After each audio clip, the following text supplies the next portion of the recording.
સામાજિક વિજ્ઞાન તેમનું પ્રકરણ નંબર 1 ભારતનો વારસો અને આ ચેપ્ટરનો પાર્ટ 1 તેના મુદ્દા છે પ્રસ્તાવના, ભારતનું સ્થાન અને તેનો વિસ્તાર, વૈવિધ્યસભર વારસો અને સંસ્કૃતિનો અર્થ.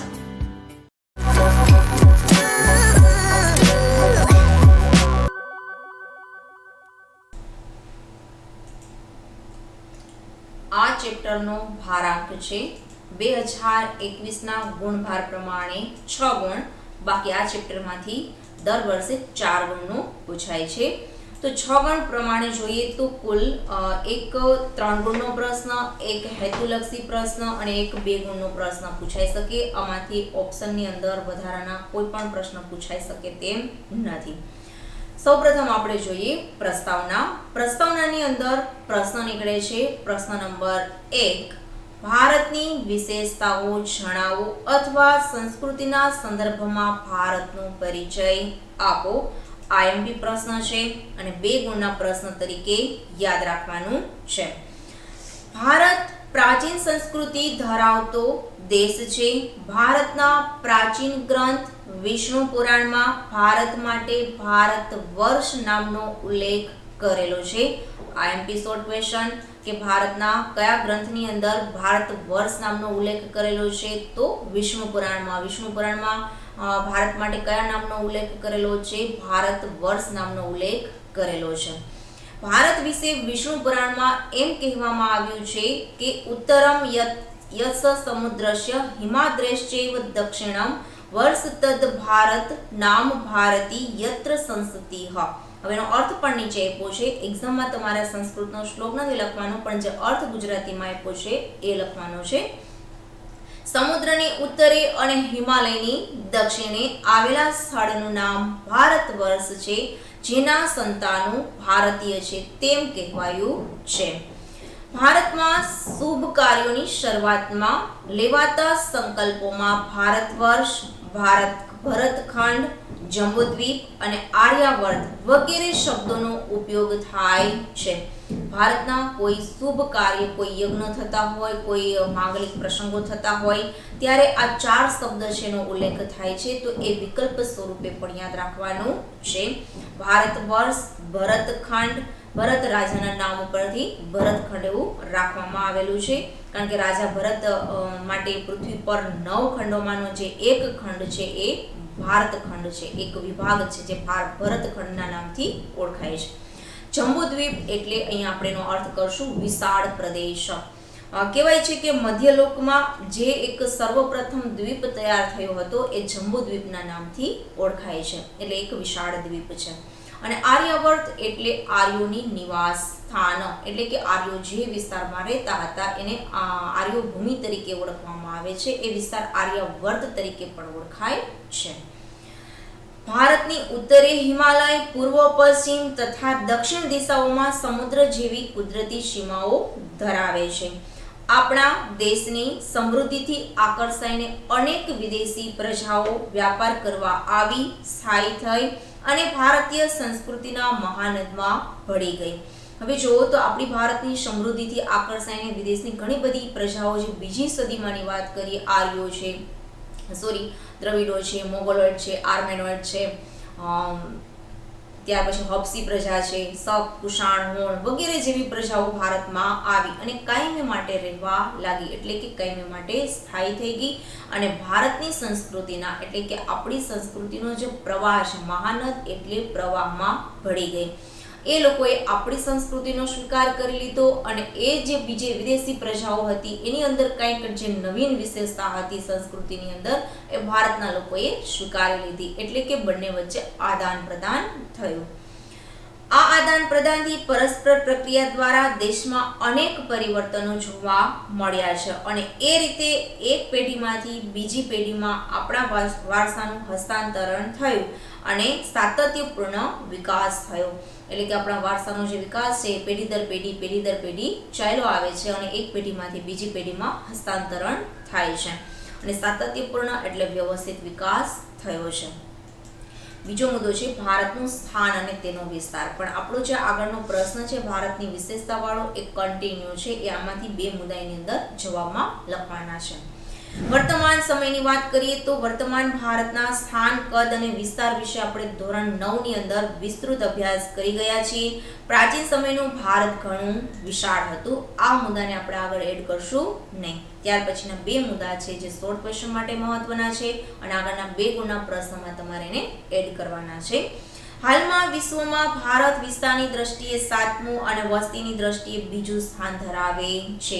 તો બે શોર્ટ ક્વેશ્ચન. વિસ્તારની દ્રષ્ટિએ ભારતનું સ્થાન તો 7મું અને વસ્તીની દ્રષ્ટિએ વિશ્વમાં ભારત બીજું સ્થાન ધરાવે છે. ભારતે આપણને અને વિશ્વની પ્રજાને સમૃદ્ધ અને વૈવિધ્યપૂર્ણ સાંસ્કૃતિક વારસો આપ્યો છે. એ પ્રશ્ન પણ પૂર્ણ થાય છે, પ્રસ્તાવના વાળો, અને ભારતનું સ્થાન અને વિસ્તાર વાળો મુદ્દો પૂર્ણ થાય છે. ત્યાર પછીનો મુદ્દો છે વૈવિધ્યસભર વારસો. પ્રશ્ન નંબર 2 એમાંથી પ્રશ્ન નીકળે છે. પ્રશ્ન આ પ્રમાણે છે: ભારતના વૈવિધ્યસભર વારસાનો પરિચય આપો અથવા ભારતની સંસ્કૃતિનો પરિચય આપો. હવે એ છે એ 3 ગુણના પ્રશ્નો તરીકે તમારે તૈયાર કરવાનો છે. ભારતે દેશના લોકોને તેમજ વિશ્વને વૈવિધ્યસભર વારસો આપ્યો છે.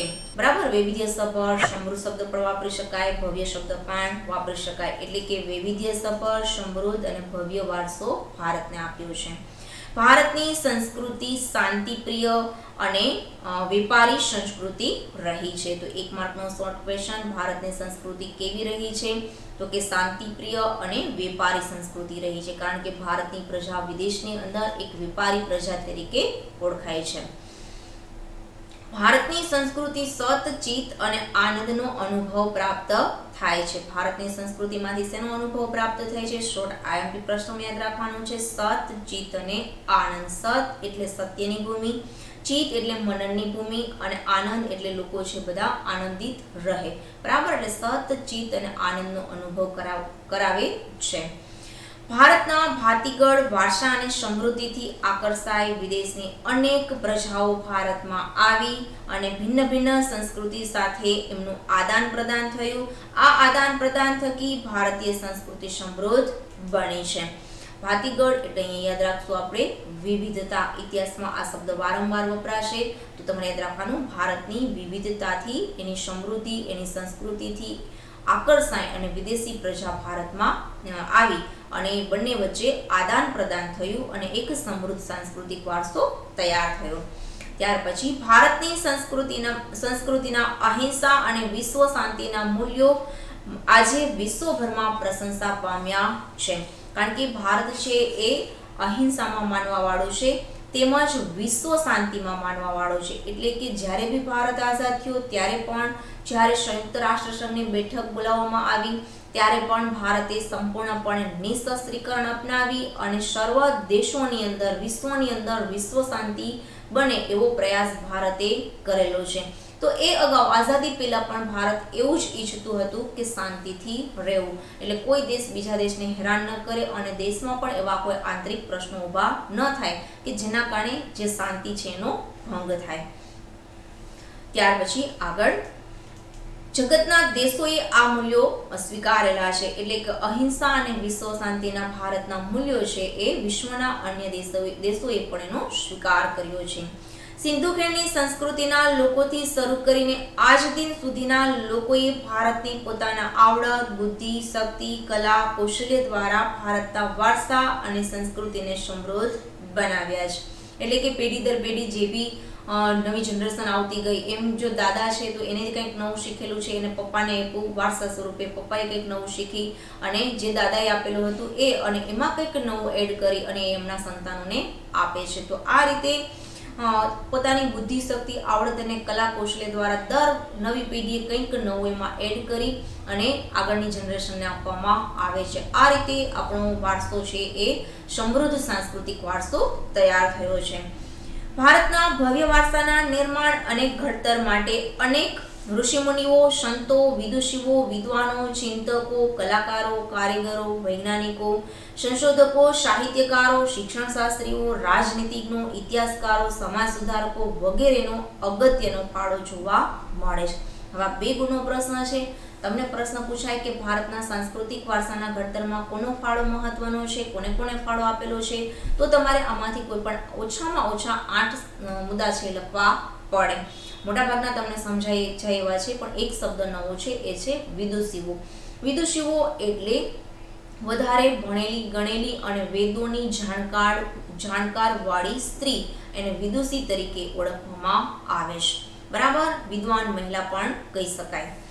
ત્યાર પછી આગળ, ભારતના ભવ્ય વારસાના નિર્માણમાં તેમજ ભારતની સમૃદ્ધ દેહપિંડ ઘડવામાં ભારતનો ફાળો છે, આ બધા લોકોએ આપેલો છે. એટલે કે જે ઋષિ મુનિઓ ઇતિહાસકારોની વાત કરી છે એ.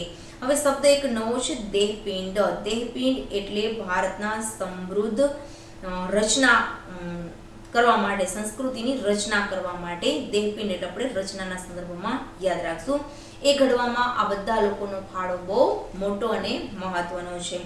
ત્યાર પછીનો મુદ્દો છે તેમના ધર્મ, એટલે કે આ બધા લોકો જે ઋષિ મુનિઓની, વિદ્વાનો, ચિંતકોની વાત કરી તો એ બધાના ધર્મો અલગ અલગ હતા. ધર્મ, શાસન શૈલી, ભાષા, કલા, ચિત્ર, બોલી, પહેરવેશ, રીત રિવાજ વગેરે પણ ભારતને મળ્યા છે. અને આ રીતે ભારતમાં ભાતીગળ સંસ્કૃતિનું નિર્માણ થયું છે. એટલે કે જે બી આ વારસાના ઘડતરમાં ફાળો આપેલો છે એ બધા જુદા જુદા વિસ્તારમાં જુદી સંસ્કૃતિ, જુદી ભાષા, બોલી ધરાવતા હતા, અને એ લોકોએ જે વારસો તૈયાર કર્યો છે અને એને જે પોતાની પેઢીને વારસો આપ્યો છે, આ રીતે ભારતમાં ભાતીગળ સંસ્કૃતિનો વારસો, સાંસ્કૃતિક વારસો તૈયાર થયો છે. અહીંયા આ મુદ્દો પૂર્ણ થાય છે. ત્યાર પછીનો મુદ્દો છે સંસ્કૃતિનો અર્થ. પ્રશ્ન નંબર 3. પ્રશ્ન છે સંસ્કૃતિ એટલે શું? સમજાવો. સમજાવો શબ્દ ન કે તો પણ તમારે 2 ગુણના સંદર્ભમાં યાદ રાખવાનું છે. સંસ્કૃતિ એટલે શું, તો તમારે એ જ ફકરો જે ટેક્સ્ટમાં આપ્યો છે એ 2 ગુણના સંદર્ભમાં યાદ રાખવાનું થશે. સાથેમાંથી શોર્ટ ક્વેશ્ચન પણ નીકળે છે. એક સૂત્ર રૂપે કહી શકાય કે સંસ્કૃતિ એટલે જીવન જીવવાની રીત. તમારા ટેક્સ્ટમાં સૂત્ર શબ્દ નહીં વાપરેલો હોય, પણ એક્ઝામમાં પ્રશ્ન પૂછાય તો પ્રશ્ન એમ પૂછાય કે એક સૂત્ર રૂપે સંસ્કૃતિ કોને કહેવામાં આવે છે, તો કે જીવન જીવવાની રીત એટલે સંસ્કૃતિ. જીવન જીવવાની રીતની અંદર ઘણી બધી બાબતોનો સમાવેશ થઈ જાય. રહેણી કહેણી, ધાર્મિક પરંપરાઓ, રીત રિવાજ, બોલી, ખાણી પીણી, બરાબર, આર્થિક ઉપાર્જન, આ બધી બાબતોનો એની અંદર સમાવેશ થાય છે. આમ દરેક સમુદાયને પોતાની જીવન જીવવાની આગવી રીત હોય છે, આગવી શૈલી હોય છે. માનો કે ઉદાહરણ આપું કે ગુજરાતની જે સંસ્કૃતિ છે એની રહેણી કહેણી જુઓ તમે, રાજસ્થાનની કમ્પેર કરો, જમ્મુ કાશ્મીરની કમ્પેર કરો તો ખોરાક, પોશાક, રહેઠાણ, રીત રિવાજ, પરંપરાઓ, આ બધું તમને બોલી, ભાષા, બધું કેવું જોવા મળશે? અલગ અલગ જોવા મળશે. બરાબર, તો આમ દરેકને પોતાની એક જીવન જીવવાની રીત હોય છે, અને એ જીવન જીવવાની રીત એને જ સંસ્કૃતિ કહેવામાં આવે છે. તો શોર્ટ IMP પ્રશ્ન તરીકે યાદ રાખવાનું છે. ત્યાર પછી, દેશ કે સમાજમાં સમય અને સંજોગો મુજબ, એટલે કે કાળક્રમે બદલાતા સંજોગો મુજબ લોક જીવનમાં આવતા પરિવર્તનો, સુધારા, સામાજિક નીતિ રીતિ વગેરે વડે ભિન્ન ભિન્ન સમાજોની સંસ્કૃતિ બને છે. બરાબર, તો એ શું કહે છે કે સમય કાળક્રમે કોઈ બી સમુદાય કાયમને માટે એક જેવો રહેતો નથી. સમય બદલાય છે એટલે સમુદાયમાં એના રીત રિવાજ, એની જીવન જીવવાની શૈલી, એમાં ચેન્જીસ આવે. હોઈ શકે કે કોઈ સમુદાય છે એમાં ઝડપથી પરિવર્તન આવતું હોય, પણ કોઈ સમુદાય છે એમાં ધીમું પરિવર્તન આવતું હોય, પણ પરિવર્તન વગરનો કોઈ સમાજ કે સમુદાય હોઈ શકે નહીં. એટલે અહીંયા કીધું છે કે સમાજમાં સમય અથવા તો કાળક્રમે બદલાતા સંજોગો, તો એની અંદર રીત રિવાજ બદલાય છે, સમાજની નીતિ રીતિ બદલાય છે, સમાજમાં પરિવર્તન આવે છે, સમાજમાં સુધારાઓ જોવા મળે છે. બરાબર, અને એના કારણે આપણી જે સમાજની સંસ્કૃતિ છે એ ફરી પાછી નવી સંસ્કૃતિ તૈયાર થાય છે. ત્યાર પછીનો મુદ્દો છે મહાન રશિયન સમાજશાસ્ત્રી અને નૃવંશશાસ્ત્રી બી મેલિનોવ્સ્કી, જે તમારા ટેક્સ્ટ બુકમાં નહીં આપેલું હોય પણ એ વ્યાખ્યા કોને આપેલી છે એ સંદર્ભમાં જોઈ લઈ. તો કે સંસ્કૃતિ એટલે માનવ મનનું ખેડાણ. તો એ 1 માર્કના શોર્ટ ક્વેશ્ચનમાં પણ યાદ રાખવાનું છે. સંસ્કૃતિ એટલે સૂત્ર સ્વરૂપે કે તો જીવન જીવવાની રીત, અને ખાલી એમ કે સંસ્કૃતિ એટલે તો માનવ મનનું ખેડાણ. હવે આ વ્યાખ્યા કોણે આપેલી છે? તો કે રશિયાના એક સમાજશાસ્ત્રી અને નૃવંશશાસ્ત્રી થઈ ગયા એ બી મેલિનોવ્સ્કીનું નામ છે, એમણે આ વ્યાખ્યા આપેલી છે.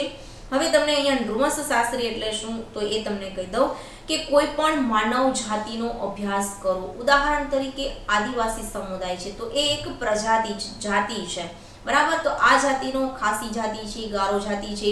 તો આ બધી જાતિઓનો અભ્યાસ કરવામાં આવે એને નૃવંશશાસ્ત્રી તરીકે ઓળખવામાં આવે છે. હવે આ એમ કે છે માનવ મનનું ખેડાણ. હવે માનવ મનનું ખેડાણની અંદર કઈ બાબતોનો સમાવેશ થાય છે? તો કે માનવ સમાજની ટેવો, મૂલ્યો, માન્યતાઓ, આચાર વિચાર, ધાર્મિક પરંપરાઓ, રહેણી કહેણી, જીવનને ઉચ્ચતમ ધ્યેય તરફ લઈ જતા આદર્શોનો સરવાળો એમ કહી શકાય છે. એટલે કે સંસ્કૃતિમાં આ બધી બાબતોનો સમાવેશ થાય છે અને સંસ્કૃતિ આપણને ઊંચા આદર્શો શીખવે છે અને એક સારા નાગરિક બનાવવા માટે પ્રયત્ન કરે છે. આમ દરેક સમાજમાં સંસ્કૃતિ હોય જ છે અને દરેક સમુદાય પોતાની સંસ્કૃતિ પ્રમાણે ચાલતો હોય છે. અહીંયા આ મુદ્દો છે એ પૂર્ણ થાય છે. ત્યાર પછી તમને એક બે શોર્ટ એવી નાની વ્યાખ્યા કહી દઉં છું કે જે તમારે લખ્યું હોય તો તમે લખી શકો છો અને વધારાની વ્યાખ્યા છે. અહીંયા 2 ગુણના પ્રશ્ન સ્વરૂપે આ મુદ્દો અહીંયા પૂર્ણ થાય છે. સંસ્કૃતિ એટલે ગુફાથી ઘર સુધીની માનવ જાતની વિકાસ યાત્રા. એટલે કે આદિ માનવ જંગલમાં રહેતો હતો, સાદુ પુરાણું જીવન જીવતો હતો અને ત્યારથી આજે આપણે એક પાકા મકાનની અંદર સારી વૈભવશાળી જીવન જે જીવી રહ્યા છીએ ત્યાં સુધીની જે વિકાસ યાત્રા છે એને સંસ્કૃતિ તરીકે ઓળખવામાં આવે છે. ત્યાર પછી કોઈ પણ પ્રજા સમૂહની આગવી જીવનશૈલી એને પણ સંસ્કૃતિ કહેવામાં આવે છે. ઇતિહાસમાં એનો અર્થ અલગ કરવામાં આવે છે. ઇતિહાસમાં એવું કહેવામાં આવે છે કે શિક્ષણ, સાહિત્ય, સંગીત, નૃત્ય, શિલ્પ, સ્થાપત્ય, હસ્તકલા વગેરે ક્ષેત્રોમાં ઉચ્ચ સિદ્ધિઓ પ્રાપ્ત કરવાના સંદર્ભમાં સંસ્કૃતિ શબ્દનો ઉપયોગ કરવામાં આવે છે. અહીંયા આજનો આપણો મુદ્દો પૂર્ણ થાય છે. આ મુદ્દા સંબંધી કોઈ પ્રશ્ન હોય તો કોમેન્ટ બોક્સની અંદર જરૂરથી જણાવશો. નેક્સ્ટ વિડીયોની અંદર નવા મુદ્દા સાથે ફરી મળીશું. Thank you.